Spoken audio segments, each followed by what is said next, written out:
Class 6 history chapter 10। तो chapter में हम मेनली कंस्ट्रक्शन वर्क के बारे में बात करेंगे। मतलब पूरी क्लास 6 हिस्ट्री जो है पहले चैप्टर से लेके 9 चैप्टर तक, इन चैप्टर्स में जो भी हुआ तो इन सब के बीच क्या क्या कंस्ट्रक्शन वर्क था, क्या क्या स्ट्रक्चर्स हैं, वो इस चैप्टर में है। इस चैप्टर में कुछ भी कॉन्सेप्ट नहीं है, सब रटने वाली चीज़ें हैं। सबसे पहले iron pillar. Iron pillar location, मतलब आयरन पिलर कहाँ पे स्थित है? महरौली में है ये, दिल्ली के अंदर। उसकी हाइट अप्रॉक्सीमेटली 7.2 मीटर है और उसका वेट है 6.5 टन्स। और वो स्कल्पचर और पेंटिंग से डेकोरेट किया हुआ। यहाँ पे आ रही होगी उसकी फ़ोटो आयरन पिलर की। And inscription found on it on which, उसके आयरन पिलर के ऊपर एक इंस्क्रिप्शन मिला है जिसके ऊपर चंद्र करके कुछ एक राजा है, उसका नाम लिखा हुआ है। तो इससे हम ये पता लगा सकते हैं कि वो राजा गुप्ता डायनेस्टी से बिलोंग करता है, क्योंकि गुप्ता डायनेस्टी में ही ऐसे राजाओं के नाम होते हैं। और सबसे खास बात यह है कि वो इतना पुराना हो गया है वो आयरन पिलर, लेकिन अभी तक उस पर जंग नहीं लगी है। नेक्स्ट, स्टोपाज। स्टोपाज क्या होते हैं? यहाँ पे फोटो आ रही होगी, कुछ ऐसा दिखता है stupas. Relics casket, small box placed at the centre of stupa. Stupa के सेंटर मतलब स्टोपा के बीच में प्लेस कर दिया जाता था, जिस बॉक्स के अंदर बॉडी रिमेन्स होते थे, जैसे टीथ या बोन बुद्ध के या उसके फॉलोअर्स के। वो एक डोम लाइक स्ट्रक्चर होता था और स्टोन स्लैब से कवर्ड होता था, फोटो में दिख रहा होगा। तो उसके अराउंड एक रेलिंग सी थी, उसको हम बोलते थे परदक्षिणा पथ। तो लोग उसके अराउंड जाते थे और वहाँ पे मतलब चक्कर काटते थे उसके, और उसके एंट्री के लिए गेट भी बना हुआ था। Next, artificial caves. Artificial caves कैसे बनाते थे कि चट्टानों में खोद दिया करते थे। Next, temples. तो टेम्पल्स में डीटीज मतलब कौन से देवता होते थे, किस किस की पूजा करते थे? तो दुर्गा, विष्णु और शिव, ये मेंशन किए गए हैं एनसीईआरटी में। गर्भगृह क्या होता है? वो जगह जहाँ पे चीफ डेटी मतलब जिसकी पूजा हो रही है वो देवता की मूर्ति रखी जाती है और वहीं पे जो पुजारी होते हैं वो रिचुअल परफॉर्म करते हैं। शिखारा क्या होता है? शिखारा मतलब मंदिर की गर्भगृह के ऊपर ही एक वो होती है, चोटी जैसी बनी होती है, मंदिरों में जो बनी नहीं होती, उसी को शिखारा बोलते हैं। मंडप होता है जहाँ पे लोग जमा होते हैं। मंडप मतलब हवन टाइप होता है। और टेम्पल्स के यहाँ पे 2 एग्जाम्पल दे रखे हैं, महाबलीपुरम और आईहोल। मोनोलिथिक टेम्पल्स क्या होते हैं? मोनोलिथिक टेम्पल्स वो टेम्पल्स होते हैं जो एक ही बड़े स्टोन के बने होते हैं, फोटो आ रही होगी। Next, how stupas and temples built.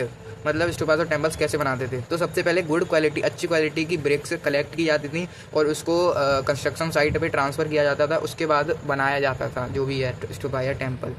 Treasury मतलब जो भी मंदिर में ट्रेजरी आती थी, जो भी दान वगैरह आता था, उसी से क्राफ्ट्समैन को पेमेंट की जाती थी जो उसको बनाते थे।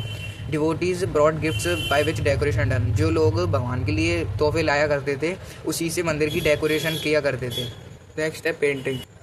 तो paintings found at Ajanta caves, that's why it is called Ajanta painting. तो अजंता केव्स पे कुछ पेंटिंग्स मिली हैं जिनमें से एक की फ़ोटो स्क्रीन पे आ रही होगी। तो वो अजंता केव्स पे मिली हैं, इसलिए उनको अजंता पेंटिंग्स बोलते हैं। ये पेंटिंग्स विविड कलर से बनी हुई हैं, जो कि अभी तक कलर छूटा नहीं है, अभी तक विजिबल है। Caves are dark, paintings are made in torch light. Caves तो डार्क होती थी, केव्स में अंधेरा होता था, तो इसलिए पेंटिंग को टॉर्च की लाइट में बनाया जाता था। नेक्स्ट आ गया बुक्स। तो यहाँ पे बुक्स हैं, 3 बुक दे रखी हैं, शिल्पादिकरम, मणिमेखलाई, मेघदत्त। तो शिल्पादिकरम कंपोज की गई थी पोइट के द्वारा जिसका नाम है इलैंगो। 1800 ईयर्स अगो कंपोज की गई थी और ये तमिल एपिक है।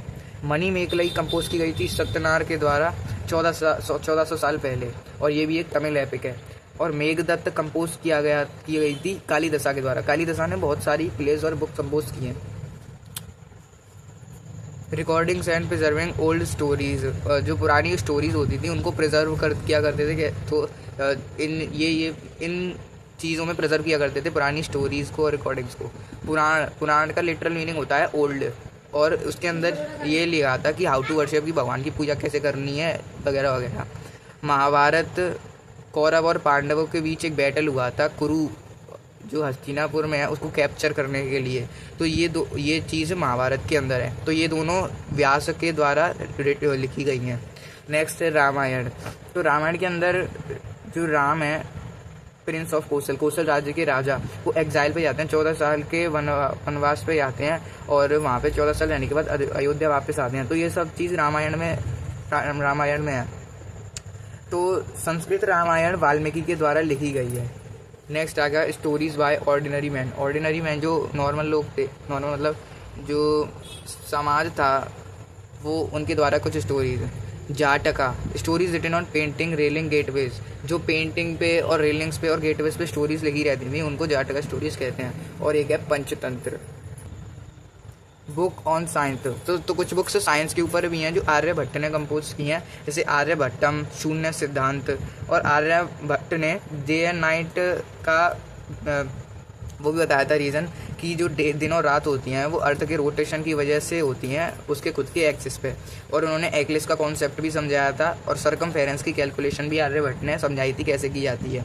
तो यहाँ पे कुछ बुक्स हैं और किसने वो लिखी हैं वो सब भी यहाँ पे दे रखा है। जैसे जो ब्राह्मी हेर हैं उन्होंने पंच सिद्धांत लिखी है, ब्रह्मगुप्त ने लिखी है भास्कर, चरक ने लिखी है चरक संहिता जो कि एक दवाइयों के ऊपर बुक है, सुश्रुता ने लिखी है सुश्रुता संहिता जो कि एक एलेबोरेट सर्जिकल प्रोसीजर्स है, मतलब उसमें सर्जरीज के बारे में दे रखा है। ये रहा देखो यहाँ पे सुश्रुता ने लिखी है सुश्रुता संहिता जो कि एक एलेबोरेट सर्जिकल प्रोसीजर्स दे रखे हैं उसमें। कालिदासा ने मालविका अग्निमित्रम, एक और कालिदासा ने अभिज्ञान शकुंतलम, ये एक प्ले है। फिर कालिदासा ने मेघदूत, फिर शूद्रका ने मृच्छकट्टिकम, उसके बाद विशाखा दत्त ने मुद्र रक्षासम। ठीक है, तो ये सब कहानियाँ और प्लेज हैं जो कि लिखी गई थी। तो इस चैप्टर एंडेड।